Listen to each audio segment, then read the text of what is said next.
Gabe Tremblay, clan Caïtif, prologue. Ce chapitre doit être joué en solo. Une femme se tient au-dessus de vous, à côté d'elle, un homme. Oh mon Dieu, je pense qu'il est mort, oh mon Dieu! Vous vous regardez dans le miroir, c'est comme si vous n'arrêtiez pas d'entrer et de sortir d'un état conscient. Vous regardez vos mains, elles agrippent fermement l'évier et vous savez que si vous lâchez prise, elles trembleront. Max, qu'est-ce qu'on fait? Demande la femme à son mari.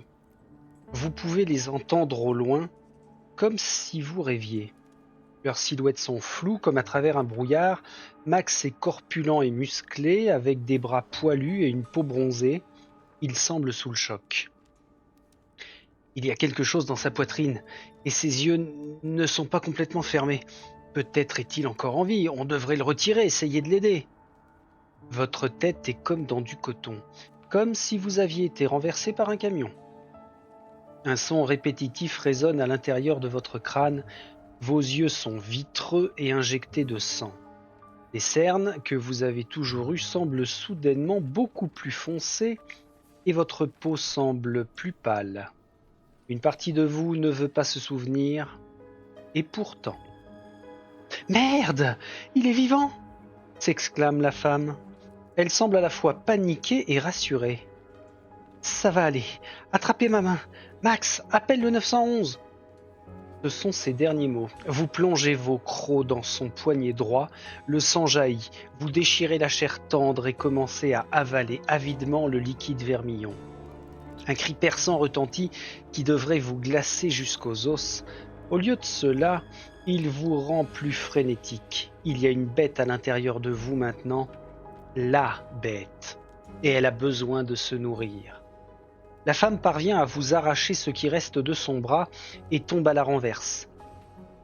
Son mari l'aide immédiatement à se relever et ils s'enfuient tous les deux vers la maison en hurlant. Vous les traquez comme des proies. Lorsque vous entrez dans la cuisine, vous attaquez la femme. Vous mordez immédiatement son cou et commencez à vous nourrir. Elle se fige, paralysée, et gémit d'extase alors que vous la saignez. Pendant que vous vous nourrissez, son mari vous poignarde dans le dos. Vous l'ignorez, alors qu'il vous poignarde une seconde fois. Une fois que vous avez terminé, vous jetez le corps de la femme contre le mur. Vous vous tournez immédiatement vers l'homme et vous précipitez sur lui. Vous n'êtes pas aussi doux avec lui. Vous plongez vos dents dans son cou. Il vous repousse violemment et le sang jaillit. L'homme trébuche, sa main plaquée contre son cou. Il gargouille dans son sang, mais malgré cela, il crie encore le nom de sa femme alors que ses yeux se posent sur son cadavre. Valérie. Vous lui sautez dessus une fois de plus. Il crie et essaie de se libérer pendant un moment, suppliant pour sa vie. Finalement, ses mouvements ralentissent avant de s'arrêter complètement. La bête est rassasiée et vous vous évanouissez. Au réveil, vous êtes allongé dans la salle de bain devant eux. Cela ne peut pas être réel. Cela ne peut pas être réel. Vous vomissez dans l'évier suite à ces souvenirs. Vous repérez quelques résidus de chair au milieu du sang humain sur la porcelaine désormais souillée. Finalement, malgré les réflexes nauséeux persistants, plus rien ne sort. Vos étouffements cèdent bientôt la place aux sanglots. Il y a quelqu'un qui vous regarde depuis la porte, à votre insu. Bonjour, bonjour les vampires de Montréal et bienvenue dans ce dernier prologue, le 8e, qui concerne Gabe Tremblay, le caïtif, donc qui n'a aucune affiliation de clan.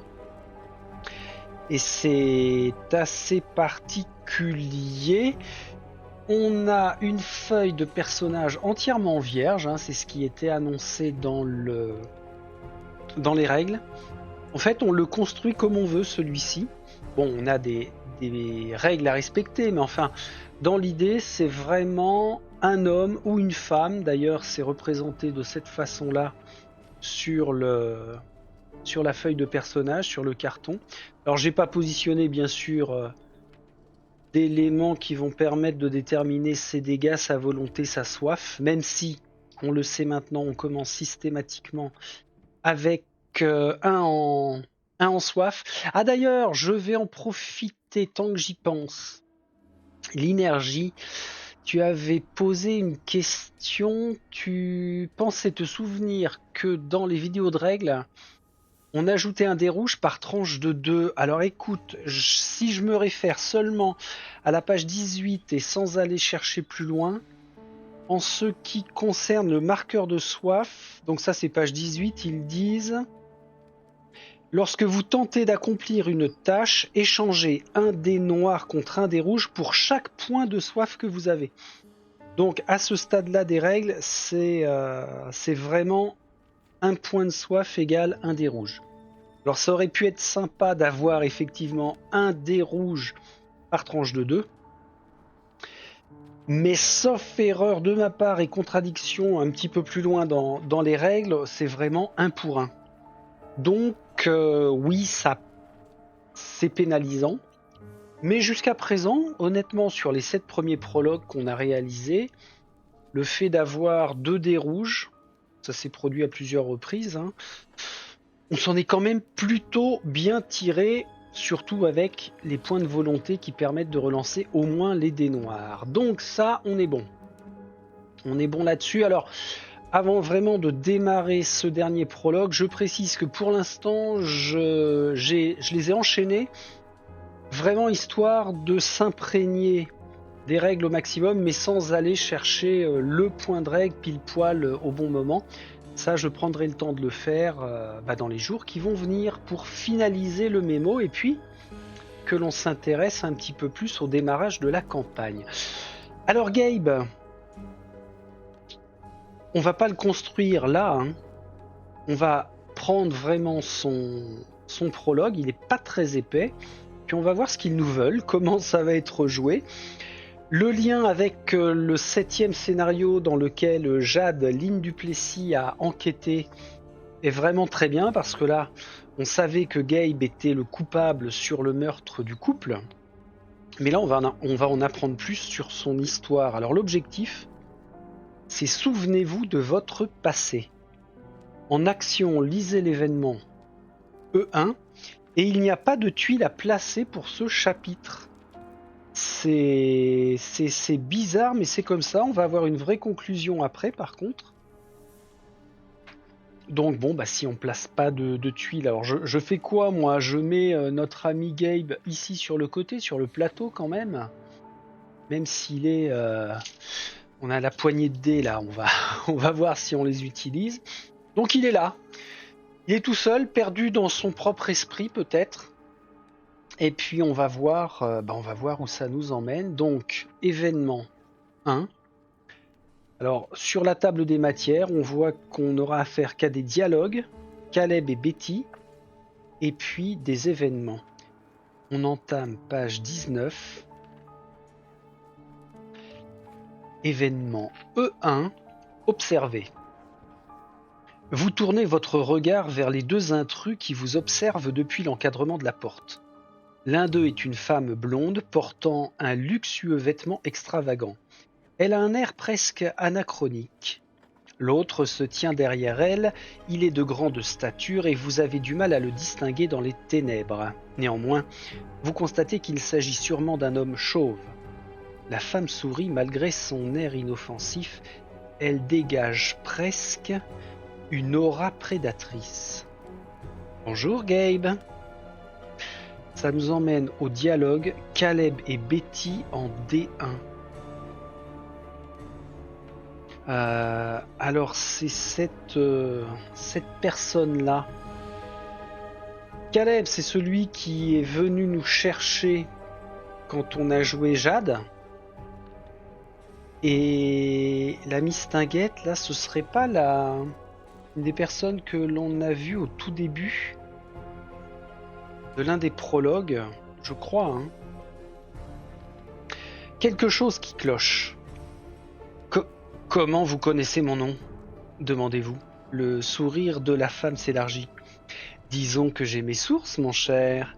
Vous, quoi? Vous répétez, sourcils froncés. Cette femme est étrange. Vous ne pouvez pas vous empêcher de vous sentir mal à l'aise. Il y a quelque chose d'étrange, de faux et de sinistre chez elle. Quelque chose qui cloche, presque comme si elle portait un masque ou qu'elle jouait un certain rôle.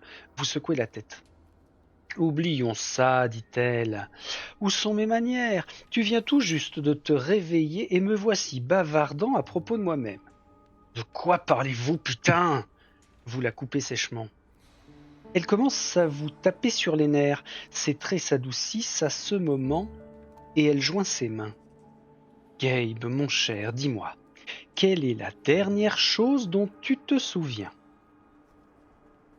Dialogue numéro 2, souvenir. La quoi? La dernière chose dont tu te souviens, mon chéri. Vous déglutissez.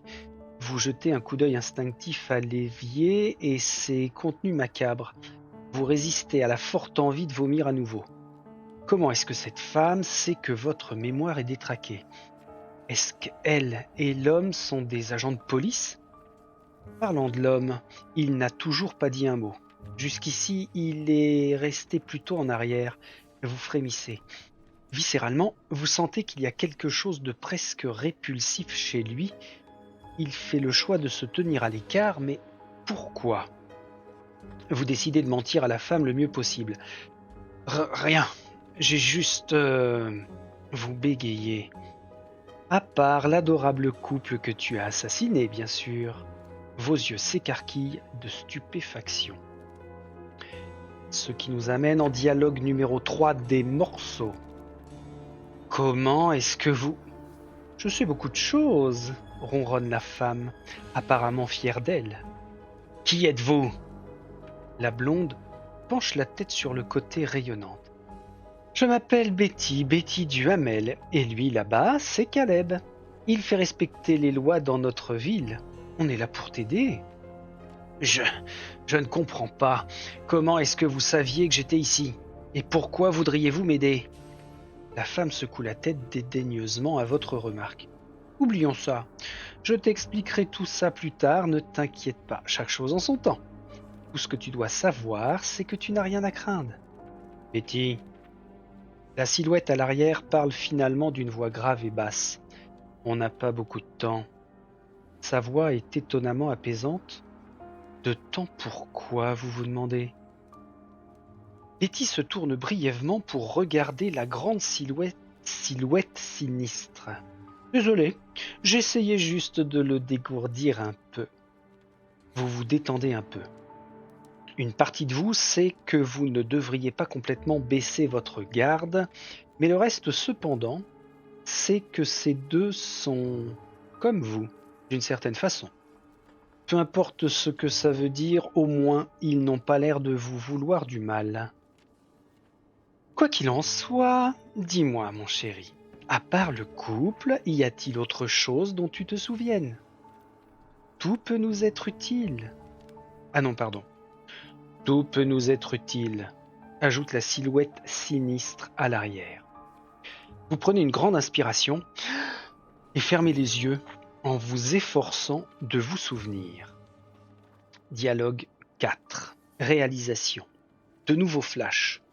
Pas du couple cette fois-ci, mais d'une arène et de gens criant. Une arène? Plus d'images suivent. Quelqu'un avec un sac sur la tête. Une jeune femme.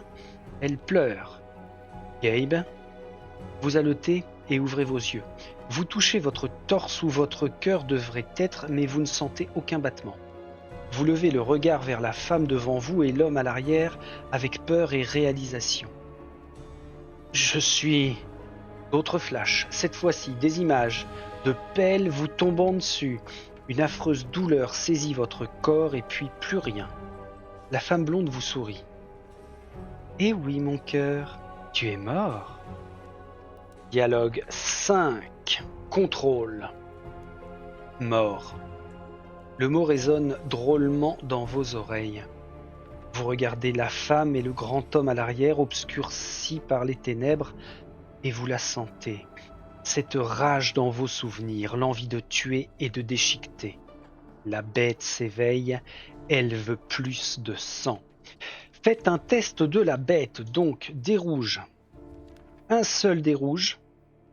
On doit obtenir... Ah, viens ici mon pépère. Comme ça, voilà. On doit obtenir, ils nous disent, un ankh. Alors c'est ça, un ankh. Ou double croc. Votre soif reste la même. D'où le fait qu'elle démarre bien à 1, donc elle reste à 1. Si vous échouez pas donc comme ça, la soif aurait augmenté de 1 point. Par contre, si c'est le symbole crâne, on échoue et la soif pardon, aurait augmenté de 2. Bon bah c'est bien ça. Ça fait une petite révision sur le test de la bête. Alors, si vous réussissez, vous parvenez à garder la bête sous contrôle. Dialogue 7. Faire preuve de retenue. Chaque partie de vous ne désire que leur sauter dessus. Avec un effort considérable, vous réussissez pourtant à vous contenir. Betty vous porte un regard qui dégage presque de la pitié. En toute honnêteté, la façon dont elle vous dévisage vous énerve, comme si vous étiez un chiot idiot. Mon pauvre, tu as besoin de plus de sang. De sang ? Oui, mon cher, tu es peut-être mort, mais disons que tu n'es plus humain. Qu'est-ce que vous voulez dire ? La silhouette sinistre s'approche enfin vers vous. Sous la lumière de la salle de bain, sa peau est tellement pâle qu'elle est presque translucide. Il est incroyablement grand, plus grand que ce que vous croyez. Ses oreilles sont pointues.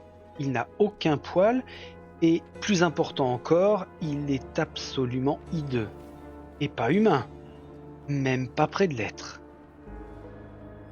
Bienvenue chez les morts vivants, Gabe. Comme tu l'as entendu, je m'appelle Caleb. Betty jette un coup d'œil vers vous et l'être horrifiant.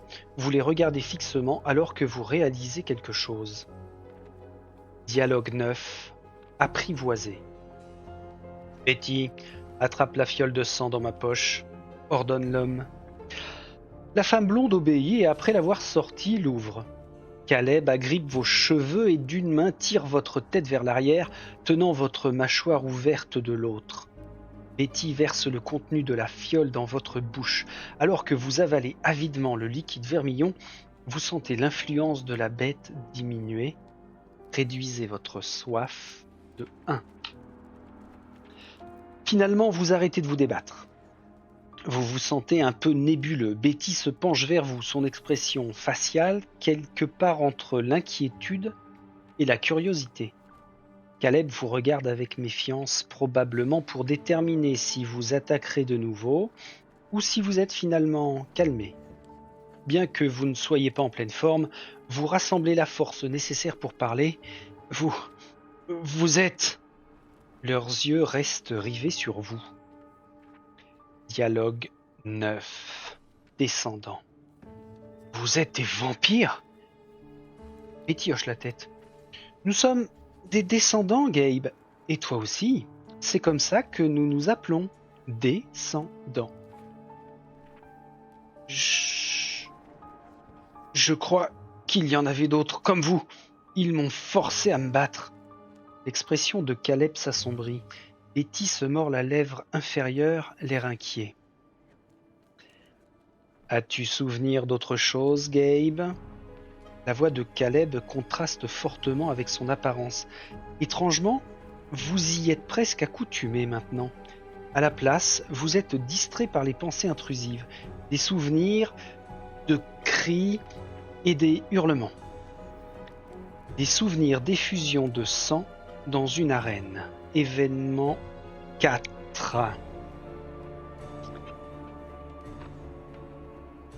L'arène. Alors, nous avons un texte encadré qui nous donne un peu plus d'éléments sur Vampire la Mascarade Chapters. Contient une intrigue principale complexe.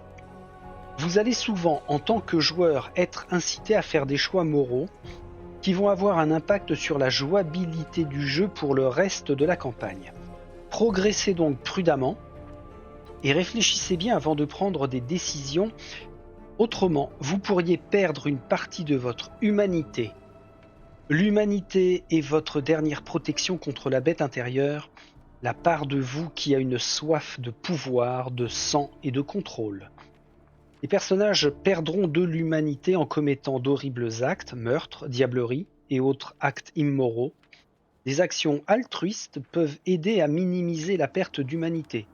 Chaque personnage commence le jeu avec une valeur 7 en humanité, à l'exception de certains personnages précis. Soudainement, c'est comme si vous y étiez à nouveau, l'arène, l'endroit où vous avez perdu votre humanité pour de bon.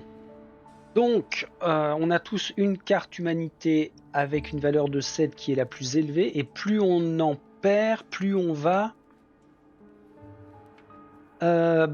vers le mal. Donc là, avec 7, votre moralité est toujours intacte, malgré les horreurs de votre nouvelle non-vie.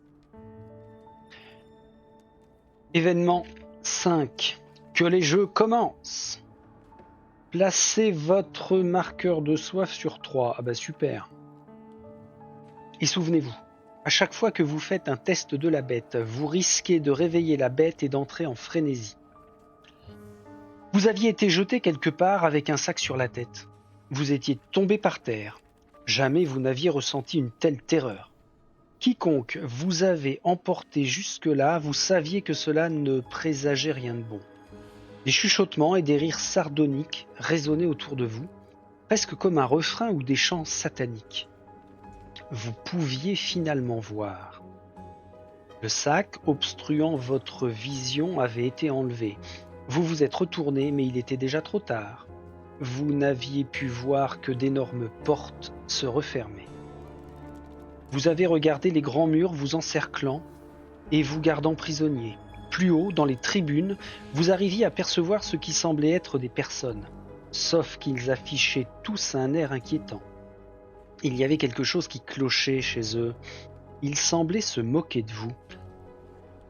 Même si vous ne pouviez pas distinguer ce qu'ils disaient, vous pouviez entendre la joie dans leur voix.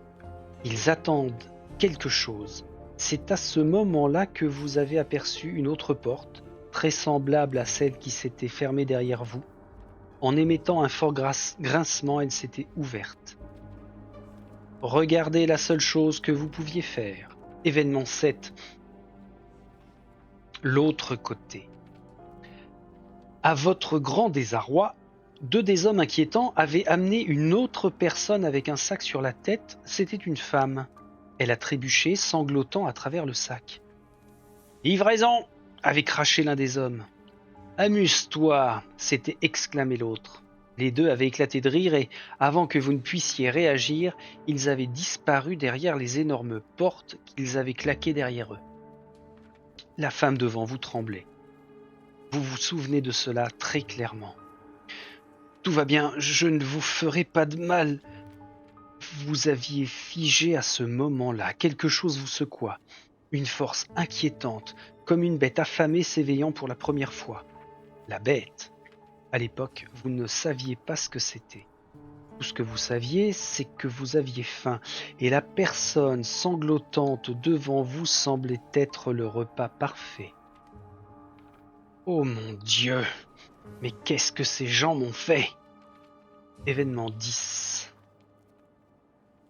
Le miroir cassé. Il y avait une impulsion incontrôlable en vous. Soudainement, la personne devant vous ne semblait plus être un humain. « Du sang !» vous murmurez. « Du sang ! Du sang !» Plus vous le répétiez, plus la personne devant vous devenait alléchante.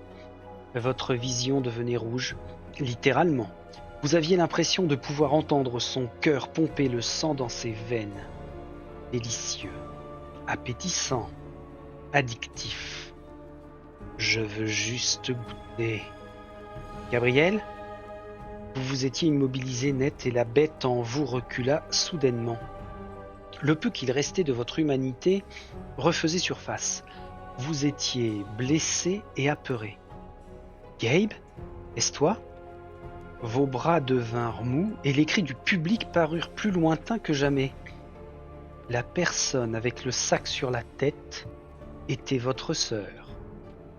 Événement 11. Déchiré. Vous vous souvenez vous être senti déchiré, comme si une autre personne habitait votre corps. Cette nouvelle soif vous rendait sauvage. Deviez-vous vraiment enlever ce sac? Après tout, vous n'étiez pas si sûr que ce soit elle. Votre esprit paranoïaque commençait à imaginer toutes sortes d'explications possibles. Et si c'était une ruse de ces gens monstrueux dans les tribunes? Une réalisation vous glaça. La bête. Cette étrange et nouvelle voix intérieure. Et si elle vous poussait vers la paranoïa pour justifier de vous nourrir de votre sœur? Gabe? Gabe! Cependant, ça sonnait exactement comme elle, mais était-ce un piège? Si vous enleviez le sac, vous pourriez confirmer que c'est elle. Et cela pourrait vous aider à contrôler vos nouvelles impulsions dégoûtantes. Mais si c'était un piège, peu importe. Le moment de prendre une décision était arrivé. C'est pourquoi vous... Option 1, aviez enlevé le sac de sa tête. Option 2, aviez laissé le sac où il était. Mais maintenant je m'en souviens parfaitement, j'avais enlevé le sac de sa tête. Événement 13, réunion de famille. Vous aviez immédiatement couru vers elle, en essayant d'ignorer la petite voix dans votre tête. Cette nouvelle voix maléfique qui vous disa de ne pas retirer le sac. Il serait plus facile de vous nourrir d'elle sans voir son visage. Vous aviez arraché le sac d'un mouvement rapide pour voir le soulagement se dessiner sur son visage. « Oh mon Dieu! Gabe, tu vas bien ?» Votre expression ne reflétait pourtant pas la sienne. Non. À la place, vous fixiez son visage, hypnotisé. Elle saignait. Événement 19. Réunion de famille. Gabe? Sa voix paraissait si inquiète, si fragile, et pourtant vous sentiez votre empathie réduire à mesure que les secondes passaient. Qu'est-ce qui ne va pas? Ont-ils fait quelque chose? Vous aviez fermé les yeux et grincé des dents, dégoûté par vos nouveaux sens et par cette présence malfaisante vous imposant de vous nourrir d'elle, de boire son sang, de boire à sec, de... Gabe, écoute-moi, on doit trouver un moyen de s'échapper avant qu'il n'envoie quelqu'un ici pour nous tuer. Vous aviez ouvert vos yeux. Et moins d'une seconde plus tard, vous agrippiez sa gorge de la main droite, lui coupant la parole. Un nouveau regard, presque charnel, avait pris place dans vos yeux. Faites un test de la bête. Attention, 3 possibilités. Un succès, un simple échec ou un crâne. Un succès, un simple échec ou un crâne. C'est un beau succès, très beau succès. Gabe Tremblay, événement 21. Les jumeaux tremblaient. Ok, tu es bizarre.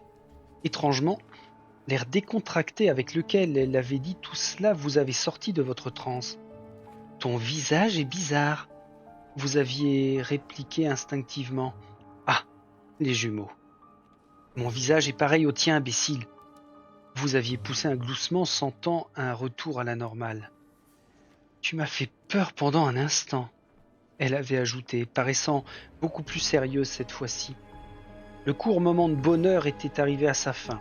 Vous deviez vous assurer que vous pouviez contrôler ce nouveau fléau en vous. La vie de votre sœur en dépendait. Vous aviez essayé de contrôler la bête en... Première option, discutant avec elle, ou bien en lui disant la vérité, en essayant de vous contenir, ou enfin en essayant de vous distraire de la soif. Alors, se distraire de la soif, ça me paraît compliqué. Je pense que je vais lui dire la vérité. On va en événement 2.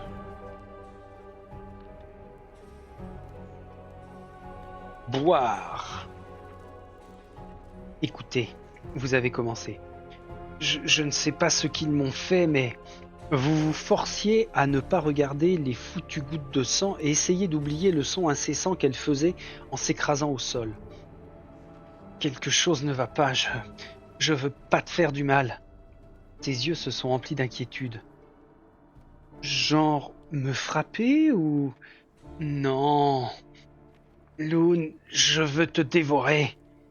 Ses yeux sautaient entre la foule, la reine et vous. Il y a quelque chose qui ne va pas chez moi. C'est comme s'il y avait une foutue voix maléfique dans ma tête qui m'empêche de te voir comme ma sœur. Et elle me dit de boire ton sang. Un silence s'est installé entre vous deux. L'horrible nature de votre déclaration commençait lentement à s'immiscer en vous. C'était comme si prononcer ces mots avait rendu le danger plus imminent et beaucoup plus réel. « Hé !» avait crié un membre dans la foule. « On en a marre d'attendre ! Ouais, tue-la, qu'on en finisse ! Bois son sang ! Et tripla, putain !» avait crié un autre. Puis, ils ont tous commencé à scander « Bois ! Bois ! Bois ! Bois !» Événement 9. Ultimatum. Votre sœur avait regardé la foule, puis vous. Son visage plus pâle désormais. « Qu'est-ce qu'on va faire ?» expira-t-elle. Vous avez dégluti. Vous vous sentiez lentement perdre la tête à la vue des blessures sur son corps. « Bois ! Bois ! Bois !» La foule poursuivait presque hystérique. Vous avez grogné, ça vous rendait fou. Tu es sérieux ? Hein ? La voix de votre sœur vous avait fait sortir de vos luttes internes.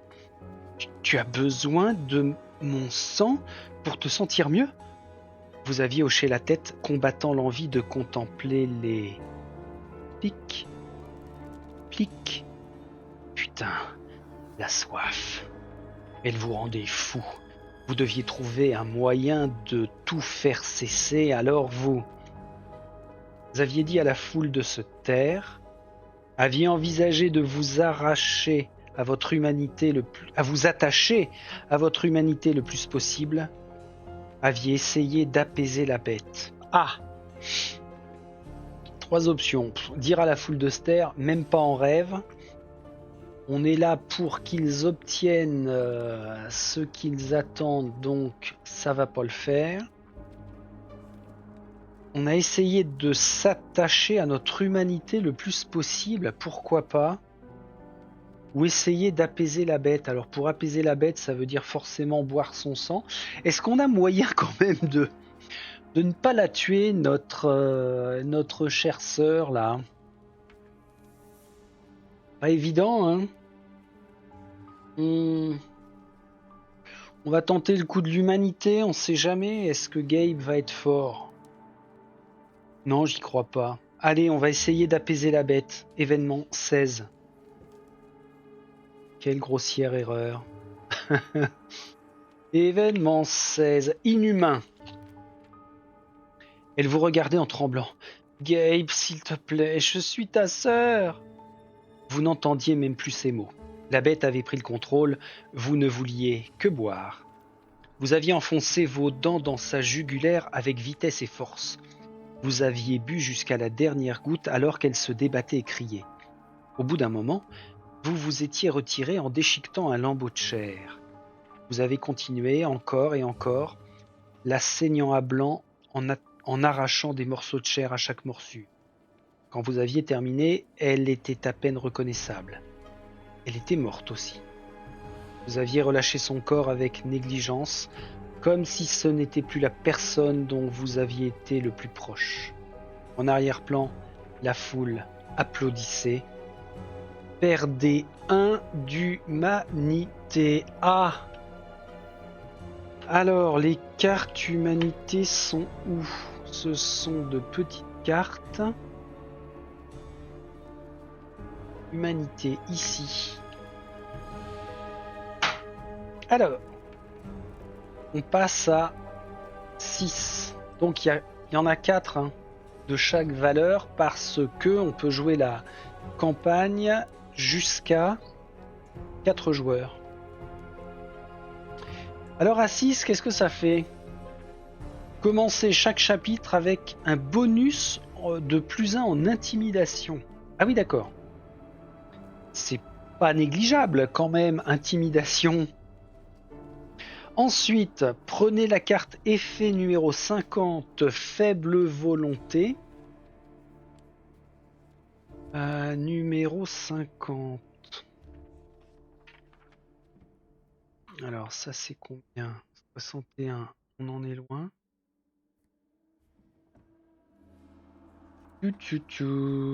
46 à 50, ça va être dans ce tas-là. Alors certaines sont un seul exemplaire et d'autres en plusieurs exemplaires. 50, c'est elle. Ça s'appelle faible volonté pour le personnage. Un manque de jugement, j'en suis sûr. Dommage que vous le paierez. Prononcé par Carl Johnson. Ne regagnez pas de volonté au début du prochain chapitre. Ah ouais, chiotte. Défaussé à la fin du prochain chapitre. Alors ça, c'est à conserver, c'est bien dommage. Ne regagnez pas de volonté. Ah oui, parce que d'habitude, lorsque l'on commence un nouveau chapitre, tous nos marqueurs dégâts, volonté et soif sont remis à 0. Il me semble que c'est ce que j'avais noté. Ouais, pour les dégâts remis à 0 à chaque chapitre. Volonté remis à 0 à chaque chapitre. Par contre, soif commence chaque chapitre avec un point de soif. Ok. Donc là, si c'était le personnage Gabe Tremblay que je prenais pour le démarrage de la campagne, je ne regagnerai pas de volonté. De toute façon, pour l'instant, j'en ai pas utilisé, donc c'est pas bien grave. Ensuite, mentalement, vous saviez que vous auriez dû ressentir de la honte et du dégoût, mais la bête vous avait laissé sans remords. Vous vous extirpez de votre souvenir traumatique et retournez à l'instant présent. Lire le dialogue Caleb et Betty, numéro 10, perdu. Vous sursautez lorsque Betty pose sa main sur votre épaule. Oh mon pauvre, ça a dû être horrible. Vous l'entendez à peine. Vous regardez au loin d'un regard vide en vous acharnant pour conserver votre santé mentale intacte alors que vous essayez désespérément d'enterrer ces souvenirs indésirables. Tiens, mon chéri, bois, tu te sentiras mieux, crois-moi. Elle dénude son poignet et le place devant vos lèvres. Sans même y penser, vous mordez instinctivement et vous délectez de votre première ingestion de sang vampirique. La blonde vous sourit, l'air satisfait. Ne t'inquiète pas, tout va bien aller maintenant. Fais-moi confiance. Dialogue 11. La fantaisie d'une toréador. Betty se retire lentement après un moment, vous laissant beaucoup moins assoiffé, quoiqu'un peu étourdi.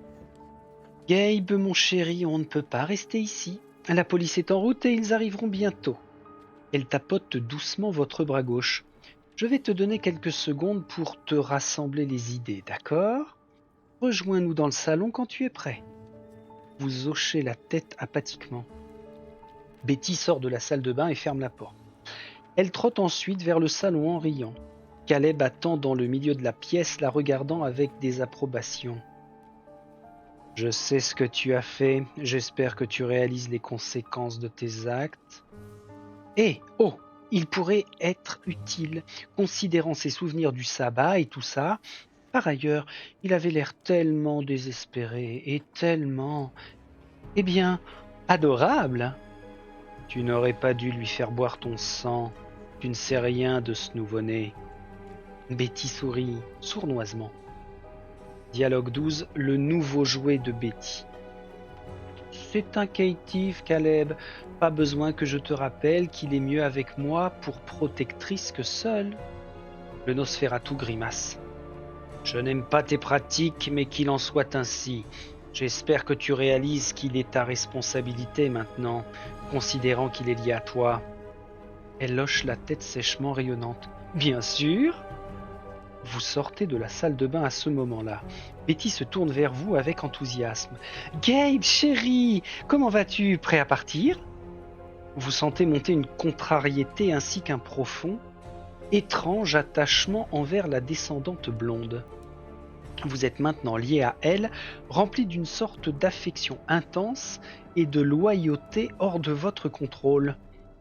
Ouais, vous marmonnez. On peut y aller. Fin du prologue, Caitiff.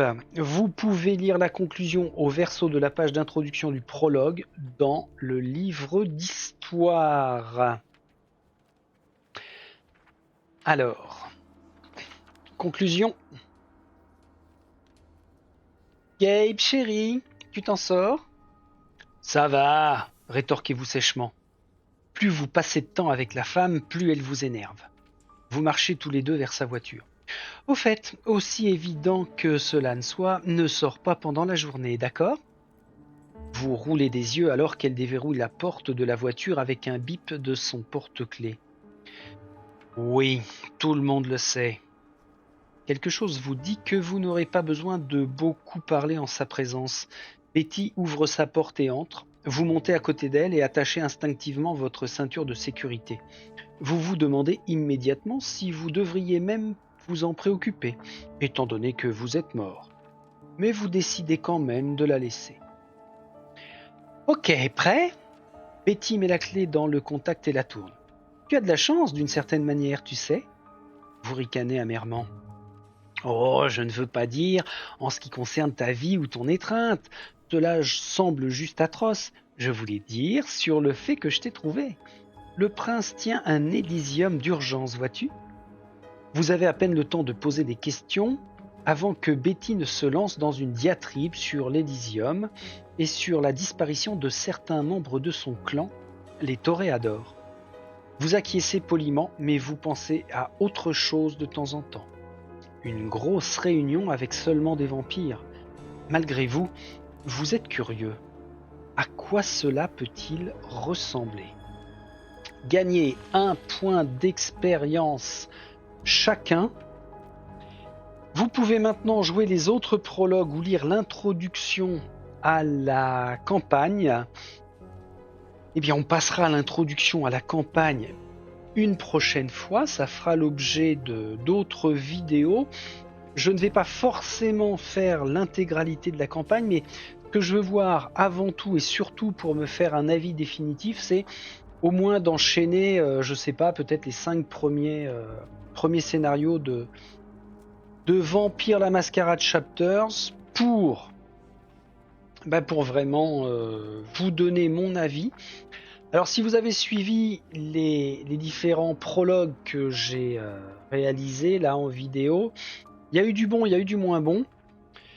Sur l'ensemble quand même, en termes d'implication de joueurs et de narration, on est sur quelque chose qui ne me déçoit pas particulièrement. C'est même plutôt sympa. On a un panel de personnages, de vampires, qui peuvent être très complémentaires. D'ailleurs, le choix ne sera pas évident. Je pense que j'en jouerai 2. Plus, ça serait d'une part de la gourmandise et aussi peut-être une usine à gaz pour continuer de la découverte. Je reviendrai vers vous après avoir vraiment fini la relecture des règles et puis avoir bien complété mon mémo chapitre par chapitre. Il y avait, tiens d'ailleurs, c'était en commentaire, Régis, tu avais évoqué il n'y a pas si longtemps, je crois que c'était ce week-end, tu avais posé une question. Ah oui, chacun gagner un point d'XP chacun là. Si c'est un scénario qui est fait impérativement solo, faut-il considérer un point d'XP par joueur qui intégrera la campagne? Alors moi je t'ai répondu oui, parce que c'est ce qu'ils avaient précisé, je sais plus trop à quel endroit de la règle, mais j'applique un point d'expérience à tout le monde par prologue, donc si je prends 2 héros, ils commencent la campagne avec 8 points d'expérience chacun, parce qu'il y a eu 8 prologues de jouer. Et à chaque fin de prologue, on nous disait chaque joueur gagne un point d'expérience. Enfin, c'est même pas chaque joueur, c'est gagner un point d'XP chacun. D'autant plus que ça peut être un bon coup de boost pour les premiers coups à dépenser. Parce que en attribut, pour augmenter un point d'attribut, ça coûte déjà 4 points d'XP. Enfin, pour se mettre au niveau 1. Pour passer au niveau 2, ça prend 8 points d'XP direct. Et sur les compétences, pour passer au niveau 2, ça en prend 6. Pour passer au niveau 3, ça en prend 9. Donc imaginons que si je prends Miss Jade, la dernière, si en recherche, je veux passer à 3, ça me ferait déjà 9 points à devoir dépenser. Ce serait même pas suffisant rien qu'avec les 8 premiers points d'XP des prologues. Donc oui, non, c'est cohérent d'avoir tout de suite 8 points d'expérience pour démarrer. Hein. Après, en discipline, vous voyez, par exemple, Auspex, pour le passer au niveau 2, il me faudrait 10 points. Donc ça va peut-être ramer, galérer pour obtenir beaucoup de niveaux. Que dire d'autre? Alors, un débrief sur l'ensemble des prologues. Eh ben, franchement, très bien. Ils ont été relativement courts à faire. Là, pour le dernier, on a passé combien? 40 minutes. Donc, c'est raisonnable. Sur la boîte, je crois qu'il disait c'était une demi-heure par joueur, hein, par chapitre. Quelque chose comme ça. Après, la construction des chapitres est quand même bien fichue. Là, il n'y a eu que quelques jets de dés. J'ai dû en faire quoi? 2-3 max.